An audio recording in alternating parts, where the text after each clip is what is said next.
Hello दोस्तों, welcome to my YouTube channel Pariksha pro. CCS CCA rule की series में पिछले लेक्चर में हमने पेनाल्टी और पेनाल्टी से रिलेटेड जो भी गवर्नमेंट ऑफ इंडिया के डिसीजंस थे उनके बारे में पढ़ा। ठीक है, आज के लेक्चर में हम ये 3 रूल कवर करने की कोशिश करेंगे। Rule 12, rule 13 and rule 16। बीच के रूल 14 और 15 हमने छोड़ दिए हैं क्योंकि वो मेजर पेनाल्टी की प्रोसीडिंग से रिलेटेड है, उसको हम सेपरेटली करेंगे। रूल 12 में डिसिप्लिनरी अथॉरिटी के बारे में बताया गया है कि ये डिसिप्लिनरी अथॉरिटी कौन होते हैं, तो इसके बारे में डिटेल में पढ़ेंगे। रूल 13 में यह बताया गया है कि डिसिप्लिनरी प्रोसीडिंग इंस्टीट्यूट कौन कर सकता है, कौन किसी भी गवर्नमेंट एम्प्लॉय के अगेंस्ट डिसिप्लिनरी प्रोसीडिंग इंस्टीट्यूट कर सकता है। इंस्टीट्यूट माने डिसिप्लिनरी प्रोसीडिंग स्टार्ट करने की पावर कौन रखता है और कैसे स्टार्ट होती है। और रूल 16 में माइनर पेनाल्टी की प्रोसीडिंग के बारे में, ठीक है, माइनर पेनाल्टी की प्रोसीडिंग कैसे चलती है, इन सब चीजों के बारे में। तो आज की क्लास में हम यही 3 रूल कवर करने की कोशिश करेंगे। ठीक है, तो वन बाय वन देखते हैं।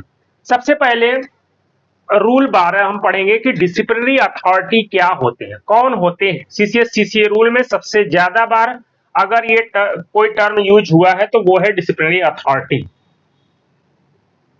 तो हम इसको समझने की कोशिश करते हैं कि डिसिप्लिनरी अथॉरिटी होते कौन। देखिए, गवर्नमेंट में तमाम तरह की अथॉरिटी होती है। अपॉइंटिंग अथॉरिटी मतलब ऐसी अथॉरिटी जो किसी भी गवर्नमेंट एम्प्लॉय को किसी भी पोस्ट पे अपॉइंट करने की पावर रखता, उसको अपॉइंटिंग अथॉरिटी बोलते हैं। Leave sanctioning authority, leave rule में हमने पढ़ा, ऐसी अथॉरिटी जो किसी को लीव सैंक्शन करने की पावर रखता है। अथॉरिटी टर्म क्या है? एक पावर है जिसका इस्तेमाल करके उसको जो भी टास्क दिया गया है उसका वो कर सकता है। ठीक इसी तरह होता है disciplinary authority. CCS CCA rule में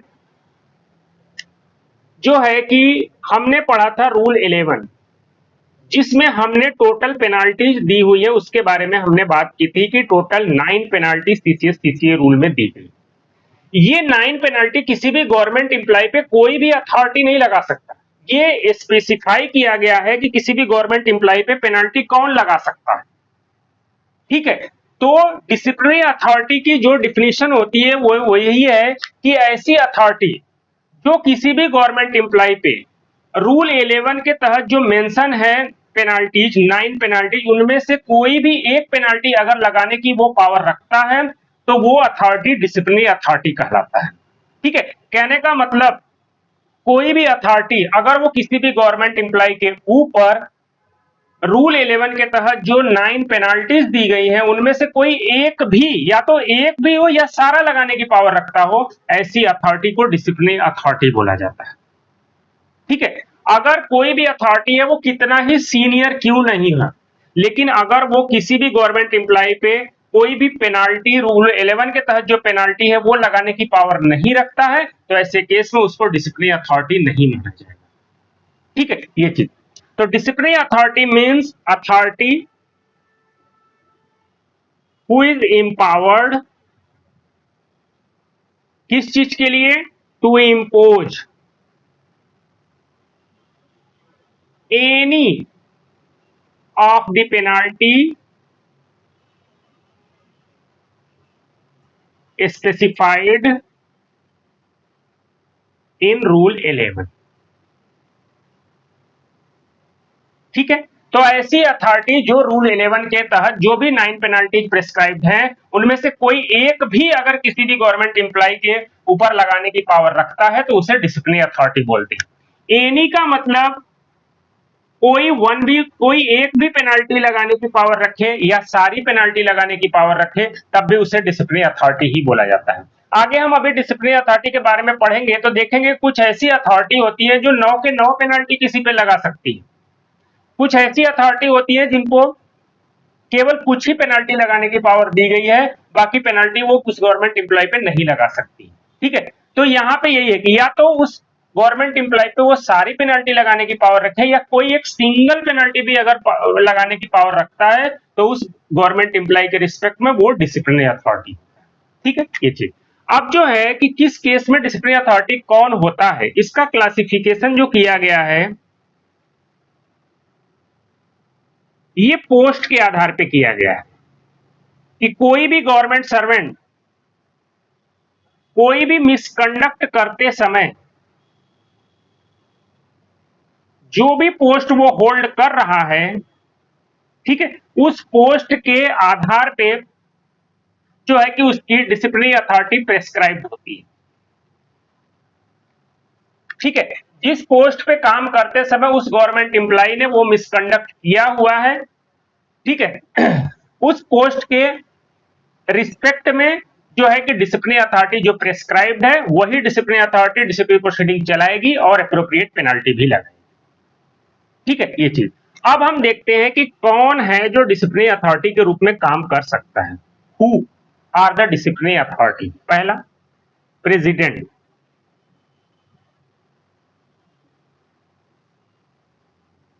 प्रेसिडेंट जो है वो किसी भी गवर्नमेंट एम्प्लॉय के ऊपर कोई भी पेनल्टी लगा सकते हैं। ठीक है, प्रेसिडेंट एनी पेनल्टी लगा सकते हैं और एनी गवर्नमेंट किसी भी गवर्नमेंट सर्वेंट पे भी लगा सकते हैं।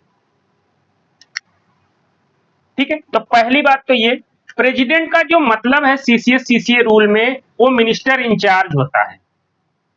जिस मिनिस्ट्री का वो गवर्नमेंट एम्प्लॉय बिलोंग करता है उसका मिनिस्टर इंचार्ज जो है वो प्रेसिडेंट होता है।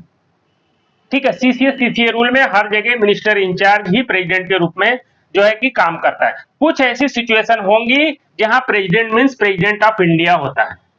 ठीक है, वो सिचुएशन हम देखेंगे कि ऐसी सिचुएशन कहां पे है जहां पे president means president of India होता है। ठीक है, बाकी हर एक जगह प्रेसिडेंट मींस प्रेसिडेंट ऑफ मतलब मिनिस्टर इंचार्ज होता है। ठीक है, तो पहली बात, प्रेसिडेंट रूल 11 के तहत जो 9 पेनाल्टीज है उनमें से कोई भी पेनाल्टी किसी भी गवर्नमेंट एम्प्लॉय पे लगाने की पूरी पावर रखता है। ठीक है, ये चीज। दूसरा, जो अपॉइंटिंग अथॉरिटी होता है किसी भी गवर्नमेंट एम्प्लॉय का, वो भी किसी भी गवर्नमेंट एम्प्लॉय पे एनी कोई भी पेनाल्टी लगा सकता है।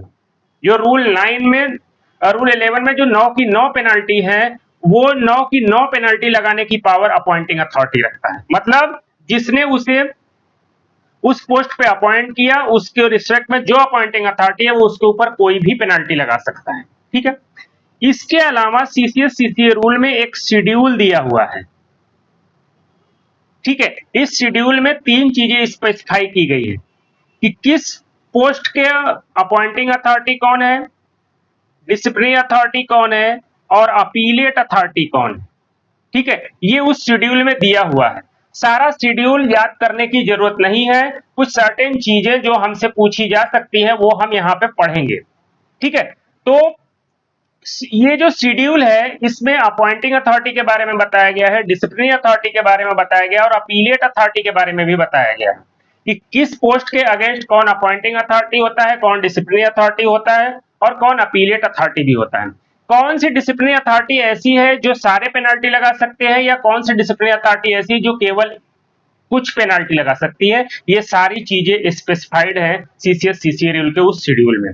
और चौथी बात है कि अगर प्रेसिडेंट ऑर्डर निकाल करके किसी भी अथॉरिटी को अगर इंपावर कर दे कि ये जो अथॉरिटी है ये किसी भी गवर्नमेंट एम्प्लॉय पे ये पेनल्टी लगा सकता है, तो वो भी डिसिप्लिनरी अथॉरिटी की कैटेगरी में आ जाता है। ठीक है, तो यहां पे देखने वाली बात यही है कि डिसिप्लिनरी अथॉरिटी मींस ऐसी अथॉरिटी जो 9 जो पेनाल्टी है उनमें से कोई एक भी पेनाल्टी किसी भी गवर्नमेंट एम्प्लॉय के ऊपर लगाने के लिए इंपावर्ड है, तो वो उस गवर्नमेंट एम्प्लॉय का जो पोस्ट होल्ड कर रहा है उस पोस्ट के रिस्पेक्ट में डिसिप्लिनरी अथॉरिटी कहलाता है। ठीक है, तो ये 4 चीजें जानना जरूरी है कि प्रेसिडेंट जो होते हैं वो किसी भी गवर्नमेंट एम्प्लॉय पे कोई भी पेनाल्टी लगा सकते हैं। ठीक है, अपॉइंटिंग अथॉरिटी किसी भी जो गवर्नमेंट एम्प्लॉय है उसकी अपॉइंटिंग अथॉरिटी उस पर कोई भी पेनाल्टी लगा सकती है। मतलब सेंस्योर से लेकर के डिसमिसल तक बीच में जितनी पेनाल्टी है सारे के सारे वो लगा सकते हैं। इसके अलावा कौन सी अथॉरिटी कौन सी पेनाल्टी लगा सकता है, ये सीसीए रूल के शेड्यूल में दिया गया है। और प्रेसिडेंट के पास ये पावर है कि वो ऑर्डर निकाल करके किसी भी अथॉरिटी को स्पेसिफाई कर सकता है जिसका जो कि ना कि अपॉइंटिंग अथॉरिटी हो ना उसका नाम शेड्यूल में हो, फिर भी वो पेनल्टी लगा सकता है। ठीक है, प्रेसिडेंट ने इस ऑर्डर का इस्तेमाल जगह जगह किया हुआ है। कहां पे किया हुआ है? जैसे इसने क्या किया, जो हमारे यूटीज हैं, ठीक है, जो हमारे यूटीज हैं इनके जो एडमिनिस्ट्रेटर या एलजी या जो कमिश्नर होते हैं उनके, इनको पावर दे दिया कि ये कोई भी ग्रुप ए एम्प्लॉय है अगर, उसके ऊपर पेनाल्टी नंबर 1 से लेकर के 3 तक की पेनाल्टी लगा सकता है। ठीक है, इसी ऑर्डर के तहत प्रेसिडेंट ने सारे यूटीज के एडमिनिस्ट्रेटर, एलजी या कमिश्नर को यह पावर दे दी कि जितने भी ग्रुप ए एम्प्लॉय वहां पे काम कर रहे हैं उनके ऊपर पेनाल्टी नंबर 1 से लेकर 3 तक की वो पेनाल्टी लगा सकता है। इसके आगे की पेनाल्टी वो नहीं लगा सकता, इसके आगे की पेनाल्टी लगाना है तो प्रेसिडेंट लगाएंगे। 1 में क्या है, सेंश्योर, 2 में क्या है, विथहोल्डिंग ऑफ प्रमोशन, और 3 में क्या है, recovery and reduction in lower stage.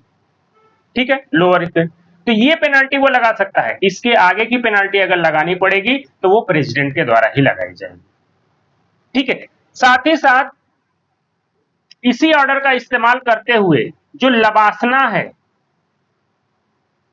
जहां पे इंडियन एडमिनिस्ट्रेटिव सर्विस के ऑफिसर्स की ट्रेनिंग होती है, तो आईएएस का कोई प्रोबेशनर है,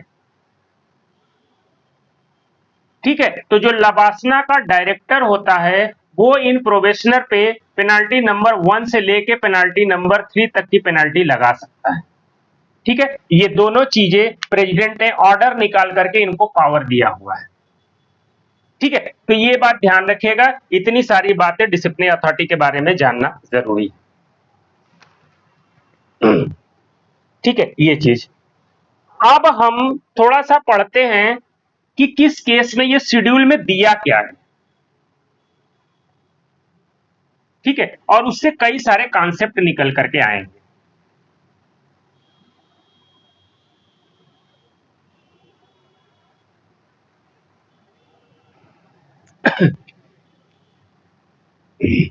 जो सीसीएस सीसीए रूल का जो शेड्यूल दिया है उसमें बहुत सारे पोस्ट है, हमें सबके बारे में नहीं जानना है। हम एक तरीके से जो सेंट्रल सेक्रेटरीट वगैरह के पोस्ट है केवल उनके बारे में जान लेते हैं। ग्रुप ए का कोई भी, यहां हम यही पढ़ेंगे कि अपॉइंटिंग अथॉरिटी कौन है और डिसिप्लिनरी अथॉरिटी कौन है।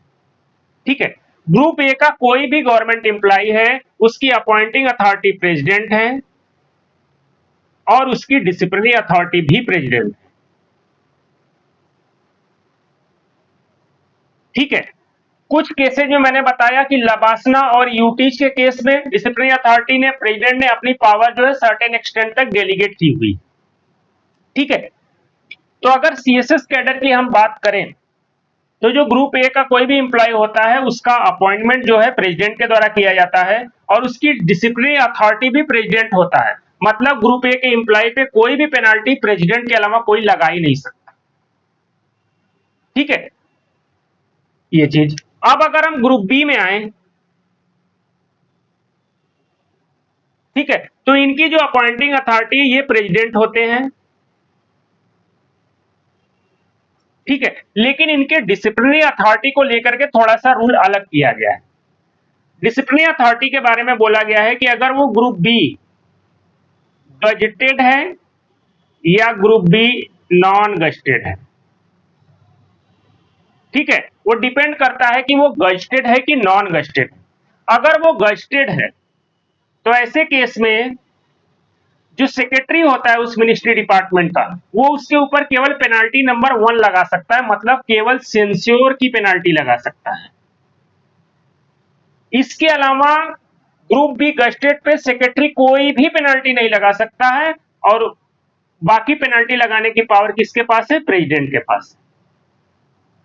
ठीक है, ठीक उसी तरह ग्रुप बी नॉन गजेटेड के केस में क्या किया गया है कि जो सेक्रेटरी को पावर दी गई है वो पेनाल्टी नंबर 1 से लेके 4 तक, मतलब पूरी की पूरी माइनर पेनाल्टी जो है सेक्रेटरी उस ग्रुप बी नॉन गजेटेड पे लगा सकता है, लेकिन मेजर पेनाल्टी लगाना हो, इसके ऊपर की पेनाल्टी लगाना हो तो वो प्रेसिडेंट लगा सकते हैं।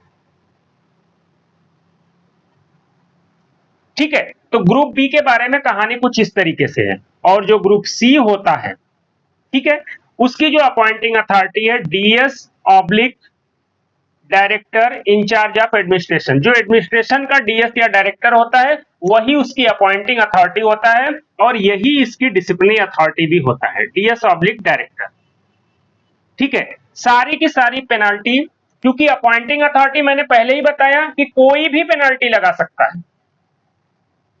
ठीक है, तो ग्रुप सी के केस में चूंकि डीएस या director incharge of administration is the appointing authority, ठीक है, तो वो उसके ऊपर जो सीसीए रूल के तहत टोटल 9 पेनाल्टी जो उनमें से कोई भी पेनाल्टी जो है कि उसके ऊपर लगा सकता है। ठीक है, तो ग्रुप ए के बारे में हमने देख लिया कि प्रेसिडेंट ही उसकी अपॉइंटिंग अथॉरिटी होते हैं और प्रेसिडेंट ही उसकी डिसिप्लिनरी अथॉरिटी। कहने का मतलब प्रेसिडेंट के अलावा कोई भी उसके ऊपर कोई पेनाल्टी नहीं लगा सकता। ग्रुप बी के बारे में मैंने बोला कि अपॉइंटिंग अथॉरिटी गस्टेड और नॉन गस्टेड दोनों को केस में प्रेसिडेंट ही है, लेकिन डिसिप्लिनरी अथॉरिटी के बारे में थोड़ा सा रूल चेंज है।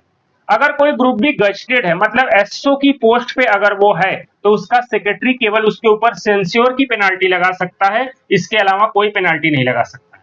सेंस्योर से ऊपर की कोई भी पेनाल्टी लगाने की पावर प्रेसिडेंट रखते हैं। President means minister incharge. लेकिन अगर वो ग्रुप बी नॉन गस्टेड है, मतलब वो अगर असिस्टेंट की पोस्ट पे काम कर रहा है, तो सेक्रेटरी जो है पूरी की पूरी माइनर पेनाल्टी, जो माइनर पेनाल्टी हमने पढ़ी थी पिछले लेक्चर में, वो पूरा का पूरा उसके ऊपर लगाने की पावर रखते हैं।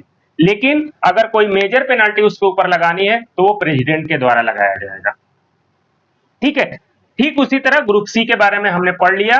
ये जो डीएस डायरेक्टर ही उसकी अपॉइंटिंग अथॉरिटी होते हैं और डीएस डायरेक्टर ही उसकी डिसिप्लिनरी अथॉरिटी होते हैं। क्योंकि अपॉइंटिंग अथॉरिटी सारे पेनाल्टी लगा सकते हैं, तो ये उसके ऊपर सारे पेनाल्टी लगा सकते हैं। ठीक है, अब देखिए यहां पे मैंने बोला ये स्पेसिफाइड किया गया है कि कौन किसके ऊपर पेनाल्टी लगा सकता है। यहां पे देख लीजिए ग्रुप बी वाले में, जैसे ग्रुप ए में ही देख लीजिए प्रेसिडेंट को सारी पावर दी गई, तो सेक्रेटरी हो, एएस हो, जेएस हो, कोई भी उसके ऊपर कोई भी पेनाल्टी नहीं लगा सकता है। ग्रुप बी के केस में देख लीजिए सेक्रेटरी को केवल सेंसोर, गस्टेड के केस में सेंसोर की पावर दी गई, एडिशनल सेक्रेटरी, ज्वाइंट सेक्रेटरी, इन सबको कोई पावर पेनाल्टी लगाने की नहीं दी गई। ठीक है, तो वो किसी भी गवर्नमेंट एम्प्लॉय के ऊपर पेनाल्टी नहीं लगा सकते। ठीक है, ये चीज तो ये तो हमने देखा एक छोटा सा पिक्चर की कौन किसके ऊपर कौन सी पेनाल्टी लगा सकता है। ठीक है, सारा शेड्यूल याद करने की कोई जरूरत नहीं है, एक रफ पिक्चर अपने दिमाग में बैठाना जरूरी है ताकि चीजें अच्छे से समझ जाए। तो ये तो हमने पढ़ा कि कौन पेनाल्टी लगा सकता है। ठीक है, ये चीज अब हमें ये देखना है इसमें कि जो है कि पेनाल्टी यहां पे आप देख रहे हो कि ग्रुप बी गस्टेड के केस में सेक्रेटरी को केवल एक पेनाल्टी लगाने की पावर है, सेंस्योर की। तो अगर सेंस्योर एक माइनर पेनाल्टी है, तो अगर सेक्रेटरी इस ग्रुप बी गस्टेड एम्प्लॉय पे मेजर पेनाल्टी की प्रोसीडिंग अगर इनिशिएट करना चाह रहा है तो कर सकता है कि नहीं। ठीक है, तो ये एक बात एकदम ध्यान रख लीजिए कि कोई भी डिसिप्लिनरी अथॉरिटी है, अगर वो कोई भी अगर सिंगल पेनाल्टी भी अगर वो लगाने की पावर रखता है अगर, ठीक है, ऐसे में उसको जो भी पावर मिलती है वो माइनर पेनाल्टी की ही पावर मिलती है। ठीक है, कहने का मतलब कोई भी डिसिप्लिनरी अथॉरिटी जो केवल माइनर पेनाल्टी लगाने के लिए कॉम्पिटेंट है, वो ही डिसिप्लिनरी अथॉरिटी उस गवर्नमेंट एम्प्लॉय पे मेजर पेनाल्टी की प्रोसीडिंग भी चला सकती है। ठीक है, प्रोसीडिंग इनिशिएट कर सकती है। ये बहुत इंपॉर्टेंट लाइन है, ये सवाल में अक्सर पूछा जाता है कि कोई भी डिसिप्लिनरी अथॉरिटी जो केवल माइनर पेनाल्टी को माइनर पेनाल्टी देने के लिए कॉम्पिटेंट है, क्या वो मेजर पेनाल्टी की प्रोसीडिंग उस गवर्नमेंट एम्प्लॉय के खिलाफ चला सकती है? हाँ, मेजर पेनाल्टी की प्रोसीडिंग वो गवर्नमेंट एम्प्लॉय के खिलाफ चला सकती है। ठीक है, माइनर पेनाल्टी की किसी के ऊपर प्रोसीडिंग चला के केवल माइनर पेनाल्टी लगाई जा सकती है, लेकिन मेजर पेनाल्टी की प्रोसीडिंग चलाने के बाद उसके ऊपर मेजर पेनाल्टी भी लगाई जा सकती है या उसके ऊपर माइनर पेनाल्टी भी लगाई जा सकती है। छोटी छोटी बातें ध्यान रखिएगा कि किसी के गवर्नमेंट एम्प्लॉय के ऊपर माइनर पेनाल्टी की अगर प्रोसीडिंग इनिशिएट की गई है तो उसके ऊपर कोई ना कोई माइनर पेनाल्टी ही लगाई जा सकती है, मेजर पेनाल्टी नहीं लगाई जा सकती। लेकिन अगर किसी भी गवर्नमेंट एम्प्लॉय के खिलाफ मेजर पेनाल्टी की प्रोसीडिंग स्टार्ट की गई है तो उसके ऊपर या तो कोई मेजर पेनाल्टी लगाई जा सकती है या माइनर पेनाल्टी भी लगाई जा सकती है। ठीक है, कोई भी डिसिप्लिनरी अथॉरिटी, जैसे यहां देख लीजिए अगर हम सेक्शन ऑफिसर की ही बात करें तो सेक्शन ऑफिसर के केस में सेक्रेटरी केवल उसके ऊपर सेंस्योर की पेनाल्टी लगाने की पावर रखता है। सेंस्योर एक माइनर पेनाल्टी है, तो क्या सेक्रेटरी जो है एसओ के ऊपर मेजर पेनाल्टी की प्रोसीडिंग चला सकता है? हाँ, चला सकता है। क्यों? क्योंकि सेक्रेटरी जो है एसओ के ऊपर एक पेनाल्टी सेंस्योर लगाने की पावर रखता है। ठीक है, ठीक उसी तरह अगर एएसओ है कोई ग्रुप बी नॉन गस्टेड, ऐसे केस में सेक्रेटरी को देखिए एएसओ के ऊपर सारी माइनर पेनाल्टी लगाने की पावर है, तो क्या सेक्रेटरी इसके ऊपर मेजर पेनाल्टी की प्रोसीडिंग चला सकता है? हाँ, चला सकता है। वो अथॉरिटी जो एक भी पेनाल्टी लगाने की पावर रखता है, माइनर पेनाल्टी लगाने की पावर रखता है, वो गवर्नमेंट एम्प्लॉय के ऊपर मेजर पेनाल्टी की प्रोसीडिंग चला सकता है, लेकिन मेजर पेनाल्टी उसके ऊपर नहीं लगा सकता है। ठीक है, अब इस केस में अगर मान लीजिए सेक्रेटरी किसी सेक्शन ऑफिसर के ऊपर मेजर पेनाल्टी की प्रोसीडिंग इनिशिएट करना चाहे तो कर सकता है। अब मान लीजिए कि जब डिसिप्लिनरी प्रोसीडिंग है उसके ऊपर मेजर पेनाल्टी की प्रोसीडिंग इनिशिएट कर दी गई। ठीक है, जब ये प्रोसीडिंग कंक्लूड करेगी तो उस समय देखा जाएगा कि इसके ऊपर माइनर पेनाल्टी लगानी है या मेजर पेनाल्टी लगानी है। अगर ये प्रोसीडिंग कंप्लीट हो गई और सेक्रेटरी को लगता है कि नहीं मैं सेंस्योर ही इस केस में लगना चाहिए, तो वो चाहे तो भले ही मेजर पेनाल्टी की प्रोसीडिंग थी वो उसके ऊपर सेंस्योर की पेनाल्टी लगा सकता है। लेकिन अगर वो सेंस्योर से ऊपर की कोई पेनाल्टी लगाने लायक केस है वो, तो ऐसे में वो क्या करेगा कि सेक्रेटरी वो पूरा का पूरा जो डिसिप्लिनरी प्रोसीडिंग का केस है वो प्रेसिडेंट को सबमिट कर देगा। ठीक है, प्रेसिडेंट को सबमिट कर देगा for imposition of a suitable penalty. ठीक है, पूरी प्रक्रिया जो कंप्लीट होगी वो सेक्रेटरी के डायरेक्शन से कंप्लीट होगी, लेकिन फाइनल पेनाल्टी चूंकि मेजर पेनाल्टी लगाने मतलब सेंस्योर से ऊपर की कोई पेनाल्टी लगाने की बात हो रही है और सेक्रेटरी कॉम्पिटेंट नहीं है उसके ऊपर सेंस्योर से ऊपर की पेनाल्टी लगाने को, तो वो पूरा का पूरा केस उठा करके प्रेसिडेंट को सबमिट कर देगा। कोई भी रिकमेंडेशन नहीं देगा सेक्रेटरी कि इनके ऊपर ये पेनाल्टी लगनी चाहिए वो पेनाल्टी लगनी चाहिए। सीसीए रूल साफ कहता है कि जो भी प्रेस्क्राइब्ड पनिशिंग अथॉरिटी है,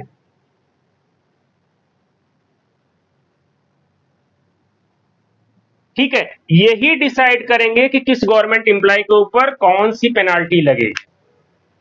ना तो प्रिस्क्राइब्ड अथॉरिटी अपने सीनियर ऑफिसर से कोई भी डायरेक्शन या एडवाइस लेगा पेनाल्टी के क्वांटम ऑफ पेनाल्टी को लेकर, ना ही सीनियर ऑफिसर अपने सबऑर्डिनेट ऑफिसर को डायरेक्शन देगा कि आप इनके ऊपर ये पेनाल्टी लगाइए। पेनाल्टी एक स्टैट्यूटरी ऑर्डर है सीसीए रूल के तहत, और ये पेनाल्टी कितना होगा ये डिसाइड करने के लिए जिसको वो पेनाल्टी लगाने की पावर दी गई है वही डिसाइड करेगा उसको। ठीक है, तो सेक्रेटरी अगर एसओ के ऊपर मेजर पेनाल्टी की प्रोसीडिंग चला दिए हैं या माइनर पेनाल्टी की ही प्रोसीडिंग चलाए हैं, लेकिन सेंस्योर से ऊपर की पेनाल्टी उन्हें लगता है कि लगनी चाहिए, तो वो पूरा का पूरा केस उठा करके प्रेसिडेंट को सबमिट कर देंगे। प्रेसिडेंट को जो भी सही लगेगा उस हिसाब से उनके ऊपर पेनाल्टी लगा देंगे। सेक्रेटरी प्रेसिडेंट को कोई भी डायरेक्शन या डायरेक्शन तो दे ही नहीं सकते, एडवाइस नहीं कर सकते कि इनके ऊपर ये पेनाल्टी लगनी चाहिए, या प्रेसिडेंट भी किसी केस में सेक्रेटरी को डायरेक्शन नहीं दे सकते कि इस गवर्नमेंट एम्प्लॉय के ऊपर ये पेनाल्टी लगाओ। ठीक है, पेनाल्टी जो प्रिस्क्राइब्ड पनिशिंग अथॉरिटी है उसका अपना विजडम के आधार पर वो लगाएगा और उसके अलावा कोई नहीं कर सकता। ठीक है, तो ये बातें ध्यान रखिएगा कि कोई भी अथॉरिटी जो किसी भी गवर्नमेंट एम्प्लॉय के ऊपर, डिसिप्लिनरी अथॉरिटी जो गवर्नमेंट एम्प्लॉय के ऊपर माइनर पेनाल्टी लगाने की पावर रखता है, चाहे वो केवल एक ही पेनाल्टी लगाने की पावर रखता है, वो उसके ऊपर मेजर पेनाल्टी की प्रोसीडिंग चला सकता है। प्रोसीडिंग कंक्लूड होने के बाद अगर उसे लगेगा कि वो जिस पेनाल्टी को लगाने के लिए कॉम्पिटेंट है तो खुद पेनाल्टी लगा लेगा, हायर अथॉरिटी की कोई डायरेक्शन नहीं चाहिए उसको, और उसको लगता है कि नहीं जो है कि ये जो हायर अथॉरिटी जो कॉम्पिटेंट है उसको पेनाल्टी लगानी चाहिए, तो वो उसके केस को पूरी तरह वहां पे सबमिट कर देगा। ठीक है, ये चीज बस ध्यान रखिएगा।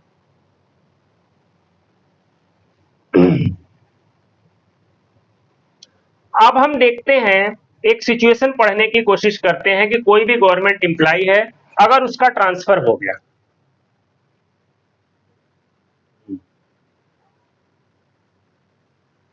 ट्रांसफर हो गया, ठीक है, विद इन सेम सर्विस,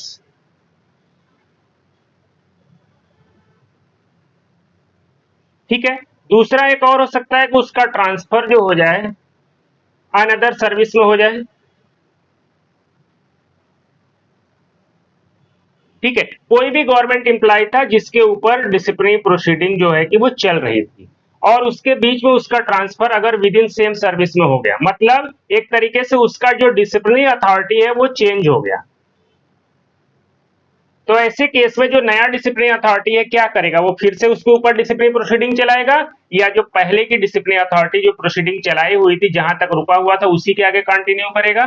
तो ऐसे केस में बोला गया है कि अगर वो विद इन सेम सर्विस में अगर उसका ट्रांसफर होता है तो पहले डिसिप्लिनरी अथॉरिटी ने जितना इंक्वायरी कंप्लीट की है, जो नई डिसिप्लिनरी अथॉरिटी है उसके आगे की इंक्वायरी कंप्लीट करके उसके ऊपर एप्रोप्रिएट एक्शन ले सकता है। लेकिन अगर उसका अनदर सर्विस में ट्रांसफर हुआ है तो ऐसे केस में क्या है कि वो चाहे तो जो नई डिसिप्लिनरी अथॉरिटी है वो शुरू से अपना फिर से डिसिप्लिनरी प्रोसीडिंग उस पर इनिशिएट कर सकता है। ठीक है, ये चीज भी ध्यान देने वाली बात है। अब एक चीज और हम देखते हैं इसमें कि कौन कौन सिचुएशन में डिसिप्लिनरी अथॉरिटी जो है डिसिप्लिनरी अथॉरिटी के रूप में फंक्शन नहीं कर सकता।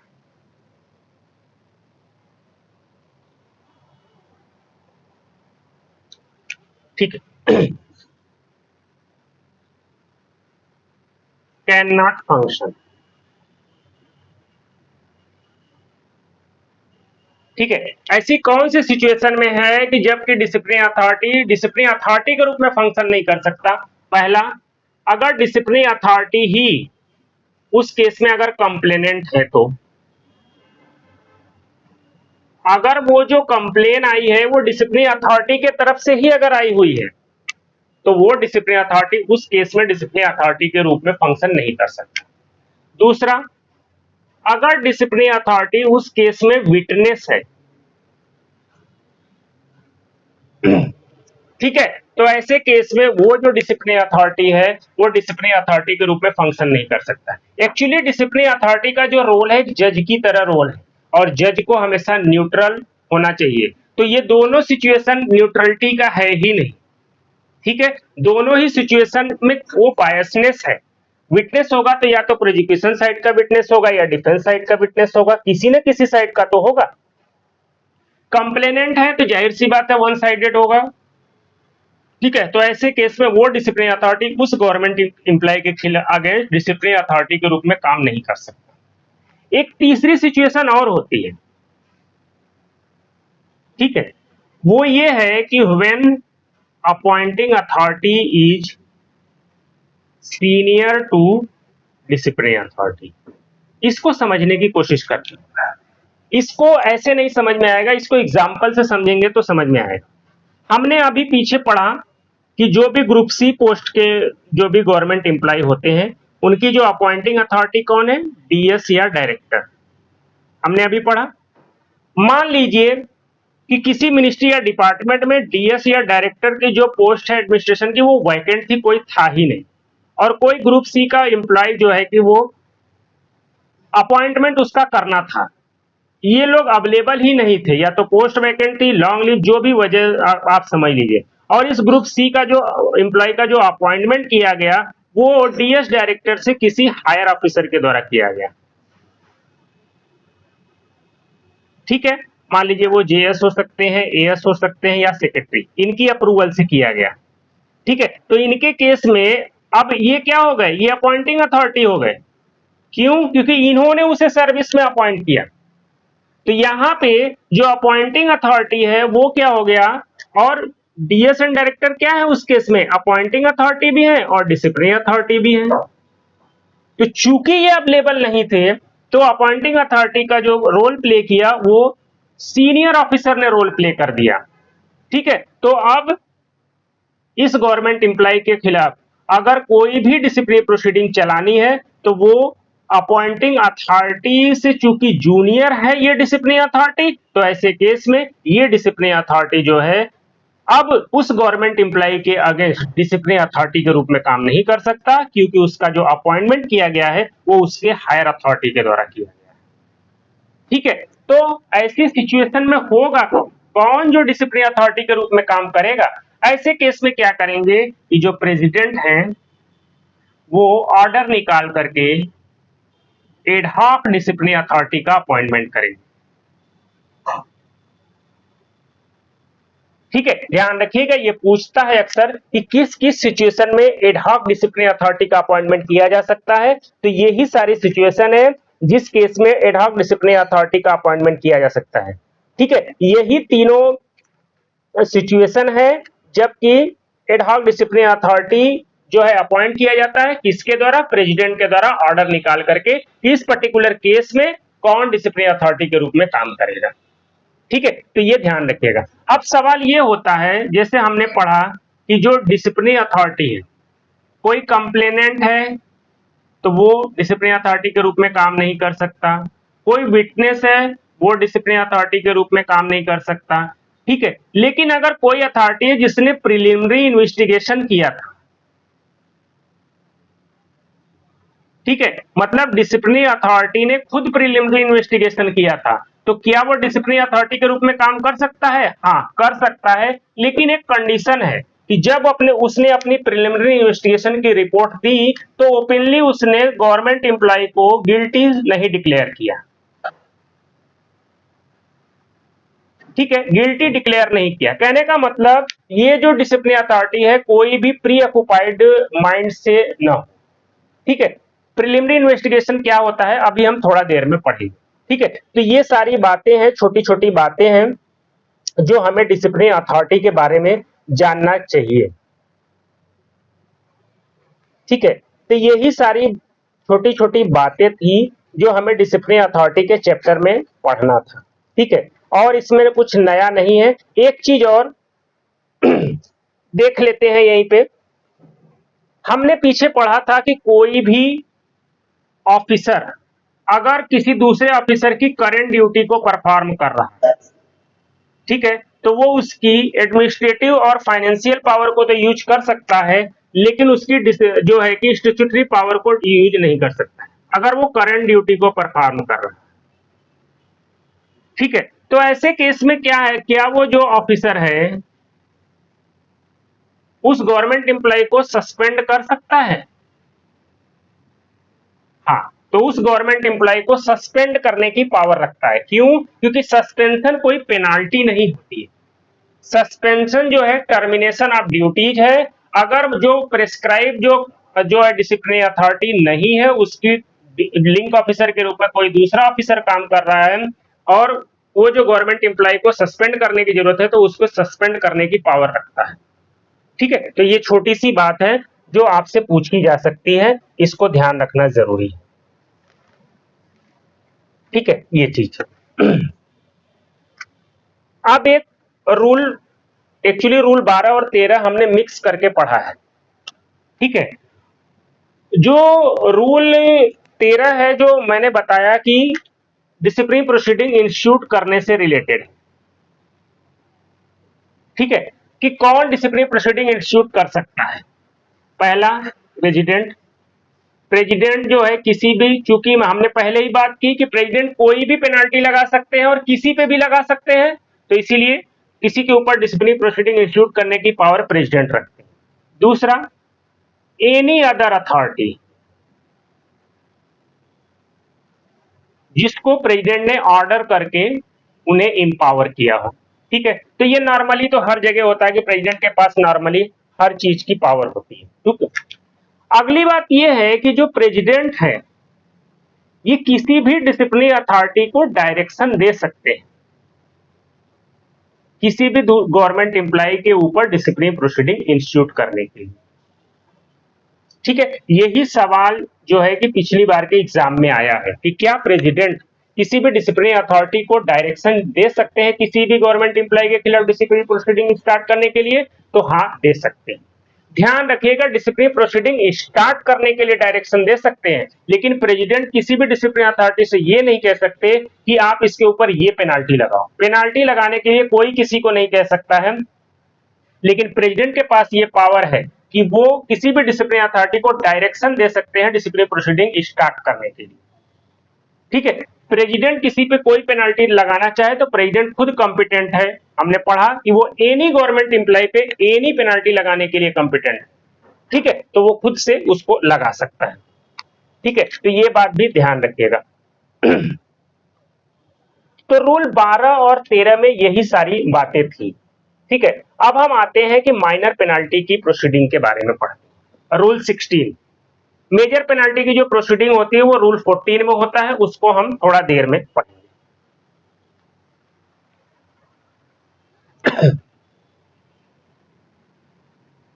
रूल 16 जिसमें माइनर पेनाल्टी की प्रोसीडिंग चलती है। ठीक है, ये चीज देखिए, जब कोई भी गवर्नमेंट एम्प्लॉय ने कोई मिसकंडक्ट किया, लेकिन अगर वो बहुत ही ग्रेव नेचर का नहीं है, तो ऐसे केस में उसके ऊपर माइनर पेनाल्टी की प्रोसीडिंग चलाई जा सकती है, मतलब रूल 16 के तहत प्रोसीडिंग चलाई जा सकती है। पूरा प्रोसीजर क्या होता है, ये मैं पूरा प्रोसीजर आपको बताता हूं, उसको समझिए। मान लीजिए कोई भी गवर्नमेंट एम्प्लॉय है, ठीक है, इसने कोई मिसकंडक्ट किया, चाहे ऑफिस में चाहे ऑफिस के बाहर, तो जाहिर सी बात है इसके मिसकंडक्ट की एक कंप्लेन आएगी। ठीक है, ऑफिस में मिसकंडक्ट किया तो ऑफिस के द्वारा इंटीमेट किया जाएगा, या बाहर कोई मिसकंडक्ट किया तो बाहर के द्वारा। जब ये कंप्लेन आती है तो सबसे पहले ये देखा जाता है कि ये कंप्लेन कहीं जूडोनिमस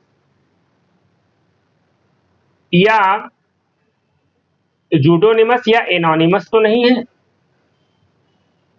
अगर बाहर से आई है तो जूडोनिमस का मतलब और एनोनिमस का मतलब अलग अलग होता है। एनोनिमस का मतलब यह है कि कंप्लेन पे ना तो किसी का नाम है ना तो किसी का एड्रेस है, तो ऐसे कंप्लेन को एनोनिमस कंप्लेन बोला जाता है।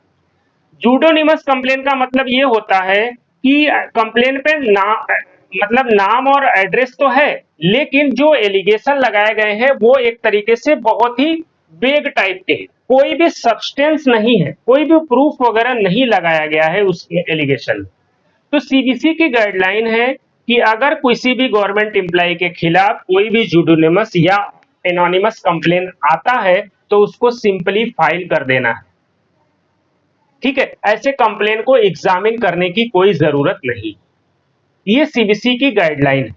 ये ऐसे कंप्लेन एग्जामिन नहीं किए जाएंगे, उनको सिंपली जो है कि कंसर्न जो फाइल है उसमें फाइल कर दिया जाएगा। ठीक है, और अगर कोई ऑफिस जो है इसको एग्जामिन करता है तो उस अथॉरिटी पे अलग से डिसिप्लिनरी प्रोसीडिंग मतलब सीबीसी एक्शन ले सकता है, इतना स्ट्रिक्ट बात उसमें बोली गई। लेकिन अगर वो कंप्लेन जेन्युइन है, मान लीजिए, ठीक है, अगर जो है कि अथॉरिटी है उसको लगता है कि कंप्लेन जेन्युइन है, ठीक है, तो ऐसे केस में क्या होगा कि जो भी कॉम्पिटेंट डिसिप्लिनरी अथॉरिटी है वो क्या करेगा, इस कंप्लेन के आधार पे एक शो कॉज नोटिस जारी करेगा उस गवर्नमेंट एम्प्लॉय को, और गवर्नमेंट एम्प्लॉय से क्या करेगा कि इस कंप्लेन पे जो एलिगेशन लगाए गए हैं, ठीक है, उस पे उसके कमेंट्स मांगता है, एक टाइम देगा और उस एलिगेशंस पे वो उसके कमेंट्स मांगेगा। ठीक है, एक सर्टेन टाइम में गवर्नमेंट एम्प्लॉय को अपने कमेंट्स जो है कि वो डिसिप्लिनरी अथॉरिटी के पास सबमिट करने होते हैं। अब देखिए, डिसिप्लिनरी अथॉरिटी के पास दोनों पक्षों का एक तरीके से कमेंट्स आ गया।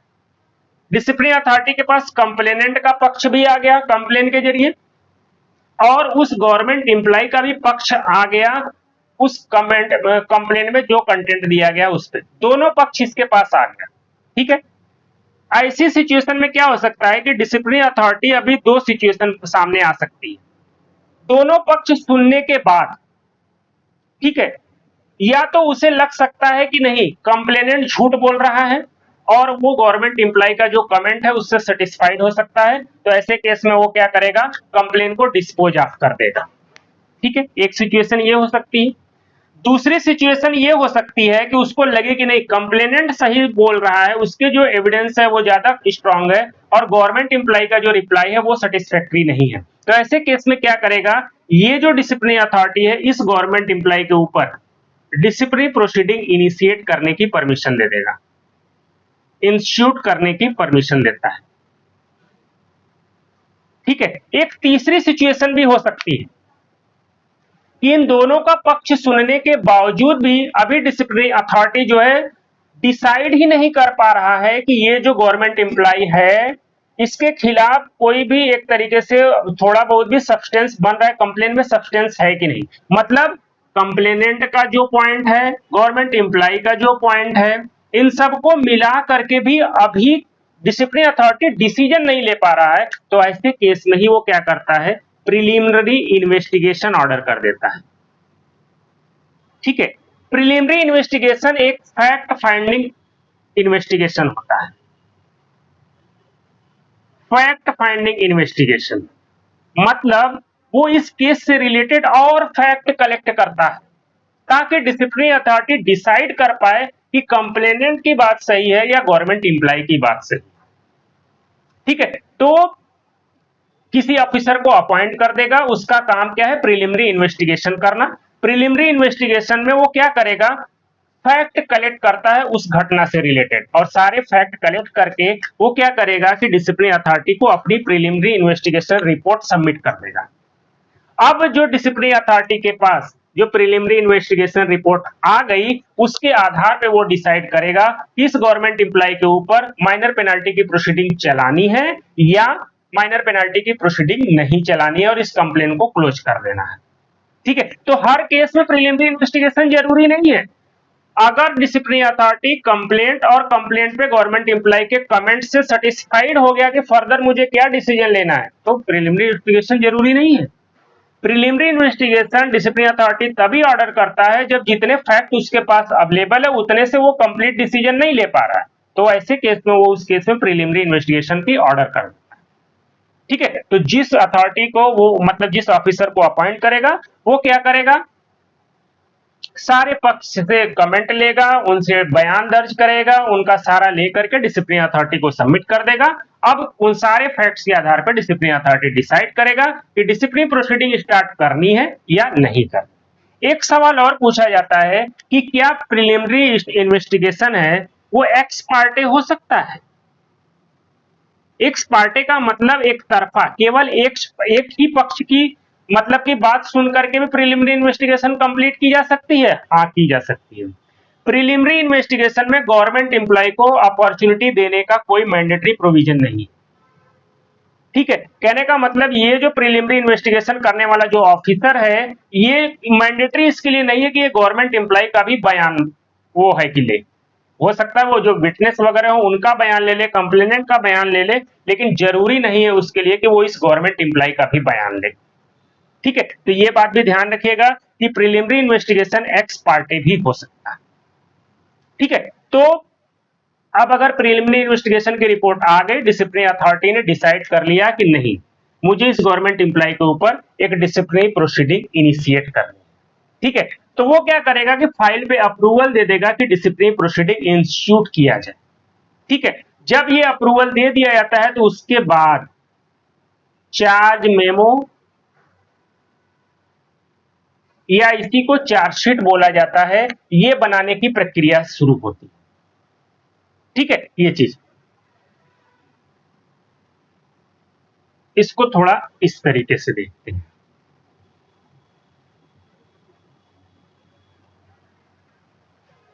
ठीक है, सबसे पहले क्या हुआ, कंप्लेन एग्जामिन हुआ, उसके बाद क्या हुआ, डिसिप्लिनरी अथॉरिटी ने डिसिप्लिनरी प्रोसीडिंग को इंस्टीट्यूट करने का ऑर्डर कर दिया। ठीक है, ठीक है, तो ये जो कंप्लेन जिस डेट में रिसीव हुआ वहां से जिस डेट में डिसिप्लिनरी अथॉरिटी ने डिसिप्लिनरी प्रोसीडिंग इंस्टीट्यूट करने के लिए बोला, इस पूरे पीरियड को कंप्लेन पीरियड बोला जाता है।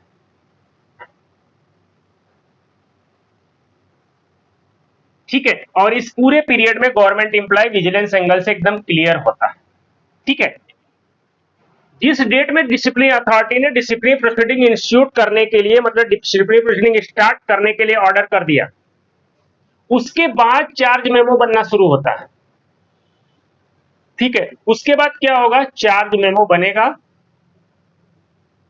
और ये चार्ज मेमो जो है उस गवर्नमेंट एम्प्लॉय को सर्व किया जाता है, मतलब डिलीवर किया जाएगा।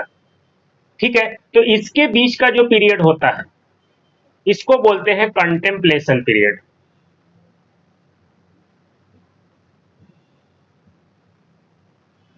ठीक है, और जिस डेट में उस गवर्नमेंट एम्प्लॉय को चार्ज मेमो सर्व कर दिया गया, वहां से लेकर के जब तक डिसिप्लिनरी प्रोसीडिंग कंक्लूड नहीं हो जाती, मतलब पेनाल्टी नहीं लग जाती या एक्सोनरेट नहीं हो जाता, इस पीरियड को बोला जाता है कि ये डिसिप्लिनरी प्रोसीडिंग पेंडिंग है।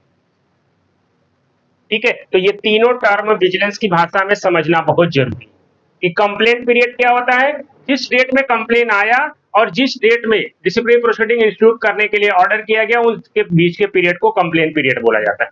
जिस डेट में डिसिप्लिनरी अथॉरिटी ने डिसिप्लिनरी प्रोसीडिंग स्टार्ट करने को बोला और जिस डेट में चार्जशीट उसको सर्व की गई उसके बीच के पीरियड को कंटेम्पलेशन पीरियड बोला जाता है। और जब चार्जशीट उसको सर्व कर दी गई और जब फाइनल पेनाल्टी या एक्सोनरेशन किया गया उसके बीच के पीरियड में बोला जाता है कि डिसिप्लिनरी प्रोसीडिंग पेंडिंग है। ठीक है, तो ये चीज ध्यान रखिएगा, इसको जानना जरूरी है। तो जब चार्जशीट उसको बन गई तो गवर्नमेंट एम्प्लॉय को क्या होता है, चार्ज मेमो सर्व कर दिया जाता है। इस चार्ज मेमो पर उसको 15 डेज के भीतर रिप्लाई करना होता है। जब वो गवर्नमेंट एम्प्लॉय अपनी जो रिप्लाई है वो डिसिप्लिनरी अथॉरिटी को सबमिट कर देगा। ठीक है, और इसके बाद डिसिप्लिनरी अथॉरिटी इतने के आधार पे ही जो भी उसको सही लगे वो माइनर पेनाल्टी उसके ऊपर लगा सकता है। माइनर पेनाल्टी की प्रोसीडिंग में कोई भी इंक्वायरी नहीं होती है, नॉर्मल कोर्स में कोई भी इंक्वायरी नहीं होती। ठीक है, केवल इतनी ही प्रक्रिया के आधार पर उसके ऊपर पेनाल्टी लगाई जा सकती है। लेकिन कुछ सिचुएशन ऐसे हैं जब माइनर पेनाल्टी की प्रोसीडिंग में इंक्वायरी कराना मैंडेटरी बोला गया है। वो सवाल अक्सर पूछता है कि ऐसी कौन सी सिचुएशन है जिसमें माइनर पेनाल्टी में इंक्वायरी मैंडेटरी है। ठीक है, तो ऐसी 3 सिचुएशन। अगर किसी भी गवर्नमेंट एम्प्लॉय पे, ठीक है, अगर उसके ऊपर विथ होल्डिंग ऑफ इंक्रीमेंट की पेनाल्टी लग रही है for a period more than 3 years, अगर किसी भी गवर्नमेंट एम्प्लॉय के ऊपर विथ होल्डिंग ऑफ इंक्रीमेंट की पेनाल्टी 3 साल से ज्यादा पीरियड के लिए लग रही है तो ऐसे केस में इंक्वायरी मैंडेटरी है। दूसरा है, अगर किसी भी गवर्नमेंट एम्प्लॉय के ऊपर कोई भी माइनर पेनाल्टी लग रही है जिसकी वजह से उसका पेंशन अफेक्ट हो रहा है, पेंशन अगर उसका अफेक्ट हो रहा है तो ऐसे केस में भी इंक्वायरी मैंडेटरी है। और तीसरा, अगर उसके ऊपर कोई भी माइनर पेनाल्टी जो है विथ क्यूमुलेटिव इफेक्ट से अगर लग रहा है, ठीक है, तो ऐसी 3 सिचुएशन है जिसमें इंक्वायरी कराना मैंडेटरी बोला गया है कि बिना इंक्वायरी कंडक्ट कराए ये तीनों पेनल्टी नहीं लगाई जा सकती। तो ऐसे केस में क्या होता है कि जो रूल 16 के तहत उसको चार्जशीट इशू हुई है, ये चार्जशीट क्या होता है कि रिवाइज की जाती है, एक रिवाइज्ड चार्जशीट इशू होती है, चार्ज मेमो। ठीक है, और उसके बाद क्या है, रूल 14 के पूरे प्रोसीजर को फॉलो करते हुए पूरी प्रॉपर इंक्वायरी कराई जाती है और उसके बाद ही उसके ऊपर पेनल्टी लगाई जा सकती है। एक सिचुएशन और होता है जब डिसिप्लिनरी अथॉरिटी की डिस्क्रिशन है कि वो इंक्वायरी कराए चाहे ना कराए। ठीक है, वो क्या है, वो ये है कि मान लीजिए गवर्नमेंट एम्प्लॉय रिक्वेस्ट कर रहा है कि इस केस में इंक्वायरी कंडक्ट करा दीजिए, तो केवल उसके रिक्वेस्ट के आधार पे डिसिप्लिनरी अथॉरिटी उस केस में इंक्वायरी ऑर्डर नहीं कर सकते। अगर डिसिप्लिनरी अथॉरिटी सेटिस्फाइड है कि नहीं इस केस में जो है इंक्वायरी हो जानी चाहिए, तो ऐसे केस में भी वो इंक्वायरी कंडक्ट कराने का ऑर्डर कर सकते हैं। ठीक है, तो ये 4 सिचुएशन ऐसी है जब माइनर पेनाल्टी की प्रोसीडिंग में भी इंक्वायरी कंडक्ट कराया जाता है। 3 में तो मैंडेटरी है, चौथे में डिसिप्लिनरी अथॉरिटी का डिस्क्रिशन। ठीक है, ये माइनर पेनाल्टी की प्रोसीडिंग ही जानी जाएगी, लेकिन इंक्वायरी कंडक्ट कराई जाएगी मेजर पेनाल्टी की प्रोसीडिंग के तहत। लेकिन चूंकि माइनर पेनाल्टी की प्रोसीडिंग स्टार्ट हुई है तो पेनाल्टी भी माइनर ही लगेगी। समझ रहे हैं, पेनाल्टी मेजर नहीं लगेगी इसमें। ठीक है, तो ये बात भी ध्यान रखने वाली बात है। एक चीज और यहीं पे जान लेते हैं हम कि जैसे मैंने कहा कि जैसे ही चार्ज मेमो बन जाएगा ये गवर्नमेंट एम्प्लॉय को सर्व किया जाएगा। ठीक है, अब गवर्नमेंट एम्प्लॉय को अपना डिफेंस रिप्लाई देना है। अपना रिप्लाई देने से पहले ये क्या कर सकता है, गवर्नमेंट एम्प्लॉय डिसिप्लिनरी अथॉरिटी से कुछ डॉक्यूमेंट की भी डिमांड कर सकता है अपना डिफेंस तैयार करने के लिए। ठीक है, और डिसिप्लिनरी अथॉरिटी देखेगा कि ये डॉक्यूमेंट अगर इस केस के रिलेवेंट है, ठीक है, तो वो डॉक्यूमेंट उसको प्रोवाइड करेगा। अगर उसे लगेगा कि नहीं ये केस से रिलेवेंट नहीं है तो डॉक्यूमेंट देने से मना भी कर सकता है। एक चीज और यहां पे पूछ ली जाती है कि क्या गवर्नमेंट एम्प्लॉय अपना डिफेंस बनाने से पहले क्या वो जो डॉक्यूमेंट है उसका इंस्पेक्शन कर सकता है? मतलब वो जा करके फाइल में उसको देखना चाह रहा है उस डॉक्यूमेंट, ठीक है। तो माइनर पेनाल्टी के केस में, जिस केस में इंक्वायरी नहीं होनी है, ऐसे केस में उस गवर्नमेंट एम्प्लॉय को अपना डिफेंस प्रिपेयर करने के लिए डॉक्यूमेंट के इंस्पेक्शन परमिटेड है। लेकिन यही जब अभी मेजर पेनाल्टी की प्रोसीडिंग बनाएंगे तो उसे चार्ज मेमो का जो रिप्लाई बनाता है, जो डिफेंस सबमिट करता है, उस केस में इंस्पेक्शन अलाउड नहीं है। इंस्पेक्शन उसको मौका दिया जाता है लेकिन ड्यूरिंग इंक्वायरी दिया जाता है। तो ये दोनों में फर्क है, इसको समझ लीजिएगा, ठीक है। ये जानना जरूरी है। ये सवाल छोटी सी बात है, इसको उस हिसाब से सवाल पूछ लिया जाता है, ठीक है। ये चीज, तो यही सारी बातें माइनर पेनाल्टी की प्रोसीडिंग में थी, इसको समझ लीजिएगा। अगली क्लास में हम मेजर पेनाल्टी की प्रोसीडिंग के बारे में शुरुआत करेंगे।